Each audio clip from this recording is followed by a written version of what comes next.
과 하나님이 우리를 인도하시는 방식 87페이지 보도록 하겠습니다. 나는 하나님의 뜻이 우리가 핵심을 발견해야 하는 설명없는 미로가 아니라는 것을 주장해왔다. 우리의 삶에 대한 하나님의 뜻은 이런 전통적인 접근법보다 훨씬 간단하다. 그것은 우리가 하나님 나라와 하나님의 의를 먼저 구하는 것이다. 우리가 당면하는 가장 중요한 결정은 그리스도를 위해 살고 자신에 대하여 죽으려는 일상적인 결정이다. 만일 우리가 이를 행한다면 우리는 직업과 학교와 장소들 사이에서 선택하는 일에 자유로울 것이다. 하나님은 우리가 미래에 대해 몰두하는 것을 멈추고 하나님이 지탱하고 계신 미래를 우리가 신뢰하기를 원하신다. 우리는 소동성과 완벽주의, 완벽한 성취에 대한 추구를 그만두고 계속해서 우리의 삶을 살아가야 한다. 하나님은 우리가 사전에 해독하도록 의도된 삶에 대한 특정한 계획을 가지고 계시지 않는다. 여기서 주목해야 할 것은 뭐예요? 우리가 해독해야 되는, 암호를 해독하듯이 하나님의 뜻을 해독해야 하는 그러한 뜻을 갖고 계시지 않는다는 거예요. 하나님이 우리에게 암호같이 숨겨져 있는 무거운 것을 우리에게 알려주시고 이것 좀 한번 해석 좀 해봐, 그렇게 하지 않으신다는 거예요. 우리는 그렇게 여길 때가 너무나도 많이 있잖아요. 감추어진 것, 하나님의 뜻은 감추어져서 우리가 열심히 기도해서 그것을 알아내야 하는 것처럼, 그게 아니라는 거예요. 이 점에 대해서 당신들 가운데 어떤 이들은 이렇게 말할지도 모른다. 그거 굉장하네요. 저도 동의합니다. 하나님의 뜻에 대한 이러한 접근은 자유로워요. 하지만 여전히 제게는 많은 선택들이 있습니다. 이것은 하나님이 내가 결정을 내리는 것을 전혀 돕지 않을 것이라는 뜻인가요? 하나님은 제 삶의 중요한 일들에 전혀 관여하지 않는 그저 먼 곳에 있는 신일 뿐인가요? 이는 정당한 질문이며 하나님의 인도에 대한 관한 질문이다. 따라서 여기서 분명히 하자. 나는 하나님이 우리의 의사결정을 인도하신다고 믿는다. 그러나 이 말의 핵심 단어에 주목하라. 하나님은 우리의 의사결정을 인도하신다. 나는 하나님은 우리가 우리 삶에 관한 하나님의 계획을 발견하기를 기대하신다라고 말하지 않았다.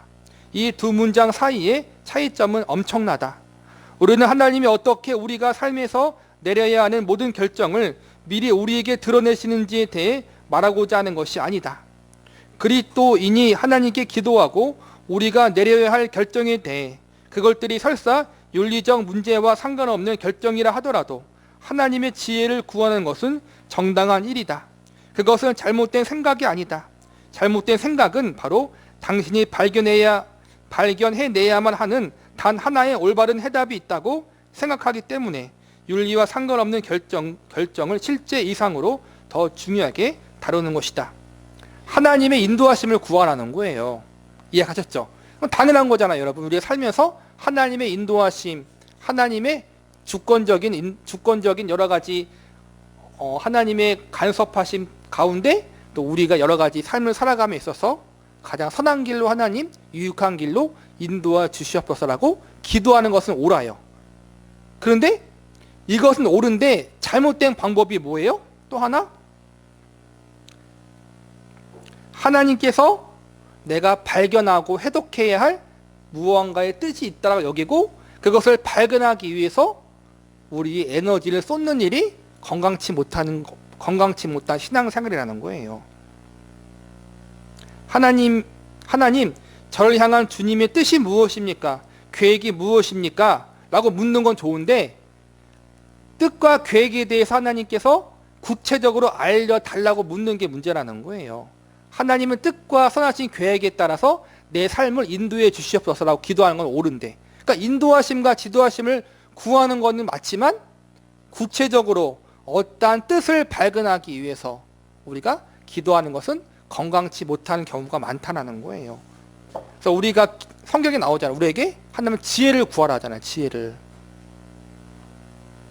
하나님께 지혜를 구하면서 하나님의 바른 지도와 인도하심을 구하는 것, 이것이 하나님의 올바른 인도하심을 받는 성도들의 삶이라는 거예요. 이게 지금 이 다음에 공부할 게 뭐냐면은 하나님의 인도하심의 방식에 대한 두 가지가 있다라는 거예요. 하나는 일반적인 인도하심, 보편적인 인도하심의 방식이 있고 두 번째는 특별한 인도하심의 방식이 있어요. 우리가 다 알겠죠, 여러분? 근데 이제는 오늘은 일반적인 인도 방식에 대해서 배우고 다음 시간에는 특별한 인도하심에 대해서 배울 거예요. 근데 결론을 말하자면 하나님께서는 우리의 삶을 보편적으로 인도하셔요. 보편적으로. 그런데 간혹 가서 중요한 일이 있을 때 하나님이 특별하게 일하실 때가 있어요. 이 균형이 중요해요.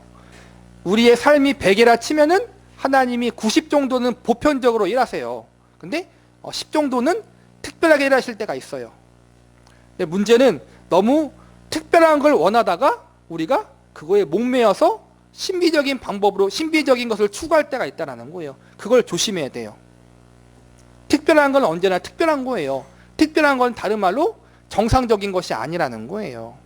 우리는 하나님이 정상적으로 인도하시는 보편적인 방법을 위해서 기도하고 인도하심을 구하며 나아가야 되지, 특별한 것, 비정상적인 것을 추구하고 그것을 너무 몰두하면 안 돼요. 그러나 반대로 하나님이 일반적으로 우리를 인도하시는 것을 믿지만 그렇다고 해가지고 하나님께서 비상하게 우리의 삶을 인도하신다는 것을 부정해서는 안 돼요. 그 사이에 균형을 잘 잡아야 된다는 거예요.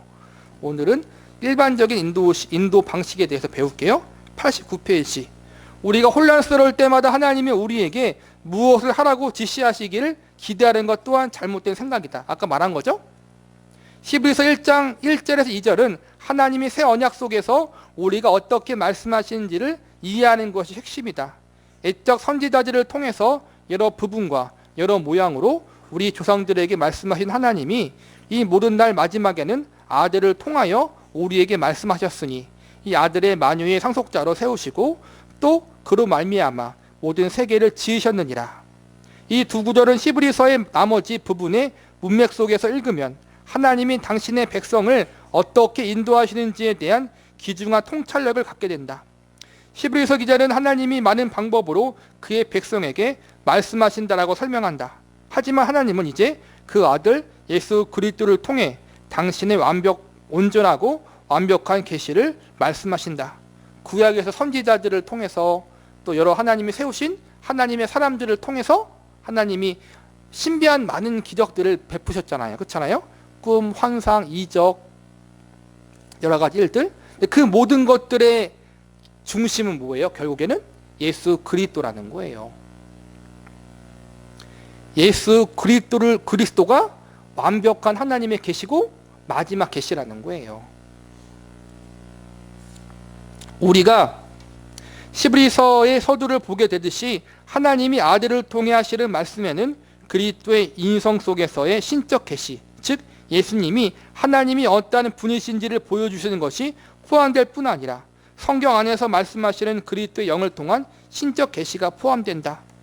아마 이것은 조금 혼란스러울지 모른다. 그러므로 단계별로 주장을 펼쳐보겠다. 필립 엔센과 토니 페인의 인도와 하나님의 음성이란 책의 의지에 나는 히브리서에 나타난 하나님의 인도하심을 우리가 이해할 수 있도록 돕는 5가지 질문을 제시할 것이다. 진술 첫 번째, 하나님은 언제나 보이지 않는 하나님의 섭리로 우리를 인도하신다. 이것은 모든 일을 그의 뜻의 결정대로 일하시는 하나님이라는 에베소서 1장 11절을 다르게 표현한 것이다. 하나님이 당신을 지금 그 자리에 두신 데에는 이유가 있다. 하나님이 이번 주에 당신에게 성공을 주신 데에는 이유가 있다. 하나님이 이 주에 당신의 삶에 어려움이 있게 하신 데에도 이유가 있다. 모든 일에 보이지 않는 섭리의 손이 아주 작은 일에 이르기까지 막후에서 사랑 가운데 당신의 삶을 인도하고 계신다. 우리는 종종 하나님의 인도하심이란 하나님이 우리 귓가에 비밀스러운 계획을 속삭이시는 것이라고 가정한다. 그러나 하나님이 주권적으로 항상 우리의 삶을 인도하시는 섭리적 인도에 대해 우리가 더 많이 생각하게 된다면 우리는 특별한 계시적 인도를 받는 것에 대해 덜 염려하게 될 것이다. 그러니까 하나님의 일반적인 보편적인 인도하심의 첫 번째 전제는 그분의 주권 가운데 우리의 삶을 인도하신다라는 거예요. 그러니까 모든 우리의 일상에 있는 모든 것들에 대해 하나님이 섭리하시되 우리에게 합력하여 선이 되도록 인도하신다라는 거예요. 성공이든 실패든 불행이든 행복이든 모든 걸 합력하여 하나님이 결국에는 선을 이루시고 우리에게 유익이 되게 하신다. 이게 하나님의 인도하심과 섭리라는 거예요. 우리에게 어떠한 걸 구체적으로 알려주심을 통해서 일하시는 것이 아니라, 그러니까 모든 일에 대해서 우리가 하나님의 섭리는 믿지만 또 과도하게 모든 일에 대해서 영적인 의미는 부여하지 마세요. 구체적인 영적인 의미, 이 모든 일을 통해 하나님이 선을 이루실 것이고 내가 더욱더 하나님을 알아가고 내가 더 예수님을 닮아가는 성숙한 사람이 될 것이다 라는 것은 전제로 갖고 계시되 너무 영적인 의미 하나하나를 부여하지 말라는 거예요. 이 균형이 중요해요. 진술 두 번째, 하나님은 많은 다양한 방법으로 자신의 백성에게 말씀하실 수 있으며 그들의 의식적인 협력 속에 인도하신다. 첫 번째 진술은 우리가 잘 알지 못하고 나중에 과거를 돌아보라 깨닫기 전까지 알 수 없는 마쿠에서의 인도하심에 대해 말한다. 제가 자주 강조했던 거죠. 첫 번째가 지금은 몰라. 그런데 시간이 지나서 우리의 삶을 뒤돌아보면은 그때 하나님이 어떻게 일하셨는지를 알게 하셔요. 이게 하나님의 보편적인 인도하심이라는 거예요. 이 두 번째 진술은 보이지 않는 섭리의 손이 아니라 우리의 의식적 협력 속에서 우리와 소통하시고 우리를 인도하시는 하나님의 음성이라는 또 다른 방식의 인도에 대해 말한다. 히브리서 1장은 하나님이 여러 가지 서로 다른 방법으로 하나님의 백성에게 말씀하셨다라고 말한다. 하나님은 조용하고 작은 음성으로, 천사를 통해, 꿈으로, 내적인 자극을 통해, 나귀 잎을 통해, 불타는 떨기나무를 통해, 벽에 써진 글씨를 통해 성경 속의 믿음의 조상들에게 말씀하셨다. 하나님은 다양한 방식으로 자신의 백성을 인도하고 그들과 소통할 수 있음을 보이셨다. 그러니까 이게 어찌 보면은 우리가 뒤에 배울 거예요. 특별한 인도하심. 하나님이 특별하게 인도하시는 경우가 분명히 있다는 거예요. 우리가 그것을 너무 등한시하지 말자라는 거예요. 그것에 몰두할 필요는 없지만 하나님께서 그렇게 일하실 수 있다는 것은 우리가 열어둘 필요는 있다는 거예요. 진술 세 번째, 마지막에 하나님은 당신의 아들을 통해 우리에게 말씀하셨다. 히브리서는 예수 그리스도의 주권과 우월성에 대한 광범위한 논의이다. 그리스도는 천사보다 우월하고 레위 지파 대제사장들보다 우월하며 황소와 염소의 피보다 우월하며 다른 어떤 계시 방법보다 우월하다. 하나님은 많은 방식으로 당신의 백성에게 말씀하실 수 있다. 그러나 십자가와 부활과 오순절의 초자연적인 역사로 시작된 이 마지막 때 당신의 우월하고 최고의 계신 방법인 예수 그리스도를 통해서 우리에게 말씀하신다. 하나님이 꿈과 환상과 음성을 통해, 천사를 통해, 심지어는 나귀의 입술을 통해서도 말씀하실 수도 있지만 하나님께서 그럼에도 불구하고 하나님의 말씀에 기록된 복음, 예수 그리스도를 통해서 우리에게 말씀하시기를 하나님이 가장 기뻐하신다라는 거예요. 하나님이 이제 그의 아들을 통해 우리에게 말씀하신다는 것은 무슨 뜻일까? 예수님을 통해 말씀하신다는 게 무슨 의미일까 보자는 거예요. 그것은 하나님이 그리스도의 모습에서 당신의 인격과 특성을 보여주신다는 뜻이다. 예수님은 하나님의 영광의 광채요 그 본체 형상이다. 그것은 또한 구원의 아들 안에서 구원이 아들 안에서 성취되었다는 뜻이기도 하다. 죄에 대한 하나님의 심판은 그리스도에 대한 그의 심판에서 볼 수 있다. 십자가는 죄인들에 관한 하나님의 자비를 큰 소리로 말한다. 일단 히브리서는 이 모든 날 마지막에는 아들을 통하여 우리에게 말씀하셨으니라고 할 때 그것은 이제 우리에 대한 하나님의 말씀이 예수님을 중심으로 한다는 것을 뜻한다. 하나님은 예수님의 삶, 죽음, 부활, 가르침을 통해서 말씀하신다. 그리고 하나님은 예수님에 대해 증거하도록 보내진 사도들과 그들의 조력자들을 통해 말씀하셨다. 이게 기준이에요, 여러분. 예수 그리스도를 통해서 말씀하셨고 우리의 말씀의 모든 것이 예수님의 중심으로 맞추어져야 한다는 거예요. 그리고 예수님 중심이라는 것은 뭐냐면은 동시에 사도들을 통해서 기록되어진 성경 말씀도 포함되는 거란 말이에요. 이게 좀 어려운 부분인데, 그러니까는 우리 멋대로 해석하지 말라는 거예요.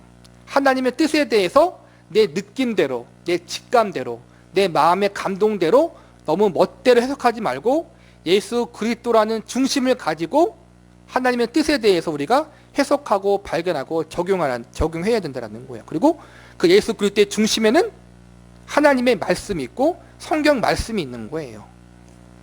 진술 네 번째, 하나님은 성경 속에서 그의 성령을 통해 그의 아들로 말미암아 우리에게 계속적으로 말씀하신다. 히브리서가 쓰여졌을 때 예수 그리스도는 더 이상 몸소 말씀하지 않았다. 그리스도는 이미 죽었고 다시 살아나 하늘로 올라가신 뒤였다. 예수님은 더 이상 보이지 않았다. 사람들은 그와 얼굴을 맞대고 만날 수 없었다. 하지만 그리스도는 여전히 말씀하셨다. 그렇다면 어떻게 그게 가능했을까? 히브리서는 그리스도가 성경 안에서 성령을 통해 말씀하신다는 가정 아래 진행된다. 히브리서의 신학은 구약의 근거에 있다.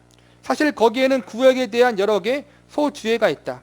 히브리서 2장에는 시편 2편이, 5장에서 7장에는 시편 110편이, 8장에서 9장에는 에레미야 31장이, 10장에는 시편 40편, 3장에서 4장에는 시편 95편이 설명되어 있다. 이들 중 3장에서 4장에서는 기자는 불신앙에 대해 경고한다. 또한 시편 95편을 인용하여 너희가 오늘 그의 음성을 듣거든 너희 마음을 완악하게 하지 말지어다라고 말한다. 이 점에서 당신이 직접 성경을 펼쳐 히브리서 기자가 구약의 본문을 어떻게 사용하는지를 보는 것이 좋은 생각이다. 히브리서 3장 7절에서는 기자는 성령이 이르신 바와 같이라고 쓰고 그런지 시편 95편을 인용한다. 그러니까는 지금 히브리서 아까 우리가 말한 것처럼 말한 그 히브리서 기자의 증언, 예수 그리스도를 통해서 하나님의 뜻을 발견하고 적용하라는 것은 결국에는 하나님 말씀, 이미 기록된 성경을 통해서 하라는 거예요. 이 신약 성경이 기록될 당시에는 구약만 완성되었지만 오늘날 우리에게는 구약과 신약이 같이 완성되었잖아요. 성경을 기록한 사람이 누구예요? 기록한 분이 누구예요? 성령님이잖아요. 성령님. 성경의 저자는 성령님이라는 거예요. 그러므로 아까 말했듯이 내가 스스로 감동해서 성경을 해석하고 적용하는 것보다는 성령 하나님이 기록하게 하신 성경 말씀을 중심으로 하나님의 뜻을 발견하고 적용하는 것이 옳다라는 거예요. 성경의 저자인 성령님, 또 우리 마음 가운데 감동하신 분도 성령님이시잖아요. 그렇죠? 성령님은 우리가 하나님에 대해 배울 때 신실하시다라고 얘기하잖아요. 신실하다라는 것은 변치 않는다라는 거예요. 성령님도 동일해요. 변치 않으세요. 그러면 성경을 기록한 성령님께서 우리 마음에 감동하실 때 성경의 말씀과 다르게 감동하시면 그것은 올바른 감동이 아니겠죠? 하나님은 신실한 분이시기 때문에 왔다 갔다 안 하신다라는 거예요. 그래서 성경 말씀이 늘 중심이 되어야 된다는 거예요.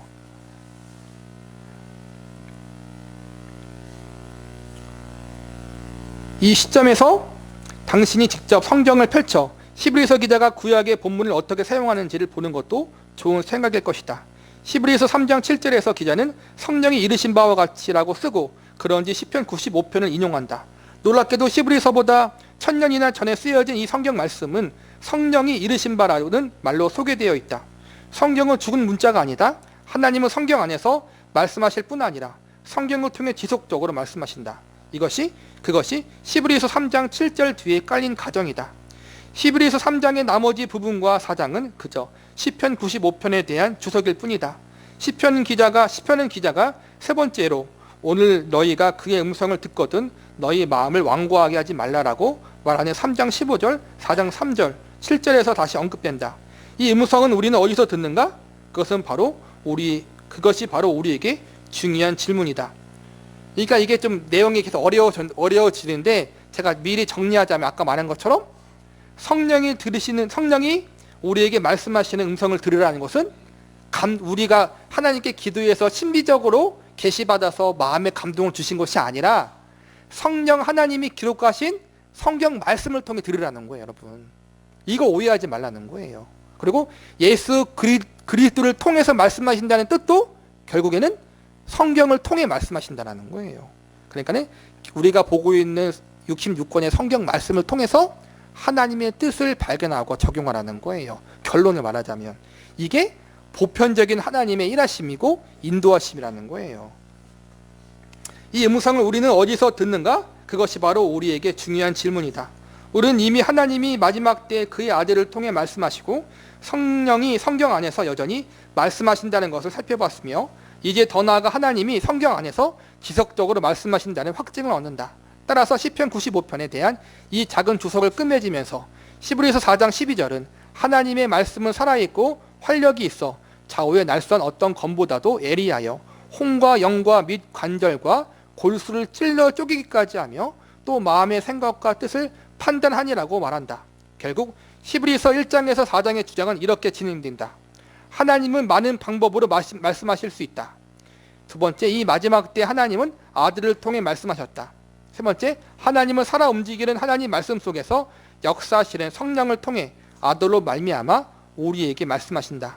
이것은 하나님의 인도에 관한 마지막 진술로 우리를 이끈다. 진술 다섯 번째, 하나님은 성경을 통해 역사하시는 성령과 별개로 우리를 인도할 다른 어떤 수단을 사용하시겠다라고 약속하지 않으셨으며 우리도 그것을 기대해서는 안 된다. 그러니까 이게 진술 다섯 번째가 결론이에요. 결론. 성경 말고 하나님이 다른 걸로 우리를 인도하시려고 하지 않으신다라는 거예요. 다른 걸로 인도하실 수 있어요. 그런데도 불구하고 하나님은 성경 말씀을 통해 우리를 인도하시기로 결정하셨다라는 거예요. 그게 어디에 나왔어요? 성경 말씀에 그렇게 나왔다라는 거예요. 하나님의 신비적인 일하심을 부정하는 게 아니에요.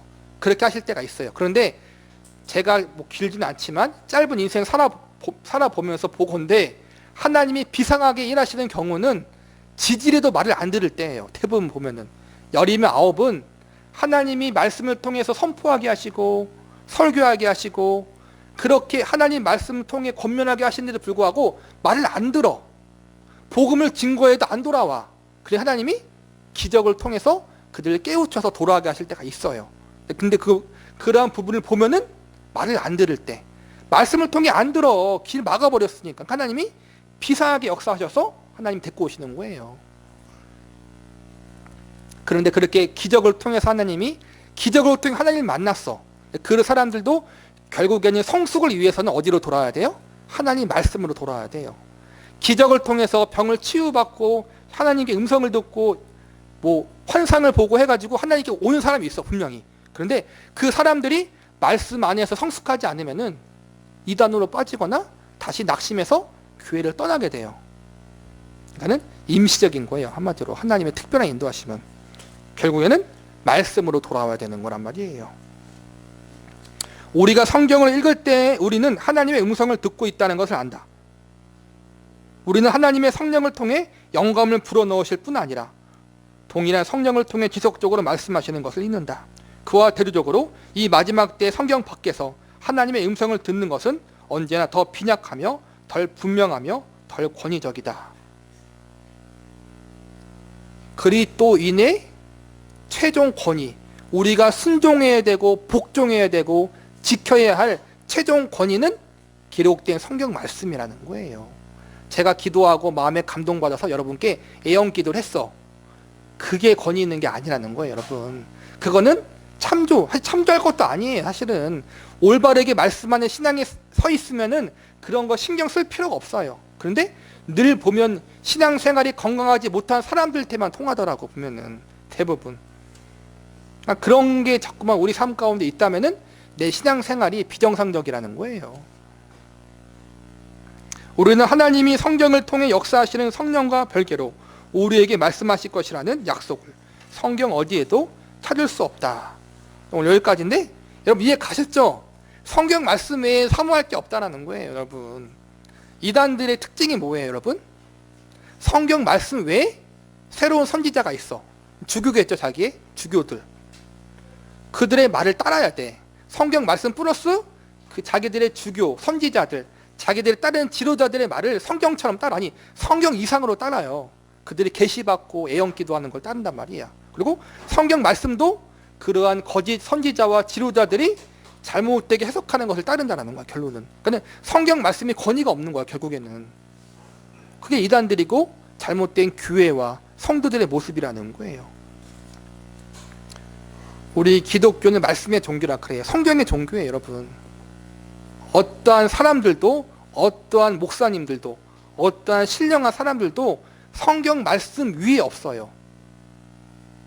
심지어는 이 교회도 성경 말씀 아래에 있는 거라는 거예요. 왜요? 그 성경 말씀이 하나님의 권위이기 때문에. 왜 권위예요? 성령님이 기록하셨으니까. 우리가 그걸 잊지 말고 하나님이 보편적으로 우리를 인도하시는 방법은 성경 말씀이다. 그리고 가장 중요한 것이다라는 것을 여러분 잊지 마시고, 그래서 여러분이 그 주일날 피곤한 가운데 나와서 설교 말씀을 듣는 이유가 뭐예요? 설교 말씀이 성경을 푸는 거잖아요. 해석하는 거잖아요. 잘 풀어서 여러분께 설명하는 거잖아요. 그래서 우리가 설교할 때는 제가 가급적이면 이상한 말 하지 않잖아요. 정치적인 이야기, 세상적인 이야기 여러분 웃으라고 제가 웃긴 얘기도 안 하잖아요. 여러분. 왜 그러냐면은 설교는 하나님 말씀에 대해서만 집중해야 하기 때문에 그러는 거란 말이에요. 그래서 하나님 말씀인 기록된 성경 말씀 66권을 우리가 바르게 알아야 되고 바르게 공부할 수 있는 사람이 되어야 돼요. 그러므로 하나님의 뜻을 아는 사람들은 하나님 성경 말씀을 바르게 아는 사람들이다. 저와 여러분 성김의교회 모든 성도님들은 하나님 말씀의 성경을 바르게 알 수 있는 그런 성숙한 사람들이 되기를 바랍니다.